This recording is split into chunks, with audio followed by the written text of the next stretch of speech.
தொடர்ந்து செய்யக்கூடிய வேலையை நீங்க செஞ்சுக்கிட்டு இருப்பீங்க. அதையும் நீங்க கவனிக்க ஆரம்பிக்கணும். எப்படி சார் கவனிக்கிறது அப்படின்னா, இப்ப எடுத்துக்காட்டுக்கு நீங்க சாப்பிட்றதுல இருந்து ஆரம்பிக்கிறீங்கன்னு வச்சுக்கோங்களேன்.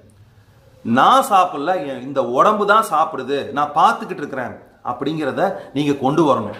இது ரொம்ப கற்பனை பண்ணிக்கக்கூடிய விஷயம் இல்லை. உங்க உடம்புக்குள்ள நீங்க இருக்கிறீங்க, இந்த உடம்புக்குங்கிற கூட்டுக்குள்ள நீங்க இருக்கிறீங்க. ஆரம்பத்தில் இதை நான் தானே சாப்பிட்டுட்டு இருக்கிறேன், அப்புறம் நான் சாப்பிடல இந்த உடம்பு தான் சாப்பிடுதுன்னு சொல்றது ஒரு மாதிரி கன்ஃபியூஸா இருக்குதே அப்படிங்கிற ஒரு ஒரு ஒரு குழப்பம் ஆரம்ப காலகட்டங்களில் இருந்தே தான் ஆகும்.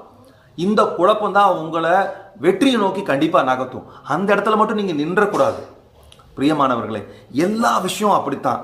ஆரம்பத்தில் கொஞ்சம் கொஞ்சம் அப்படி இப்படின்னு ஆடும்போது நீங்க எசைஞ்சு கொடுத்து போக ஆரம்பிச்சிட்டீங்கன்னா நீங்க போய் சேர்ந்துருவீங்க. எங்க குருநாதர் அடிக்கடி சொல்லுவார், கண்ணா இதெல்லாம் அதெல்லாம் நீ போய்கிட்டே இருக்கணும்டா கண்ணா.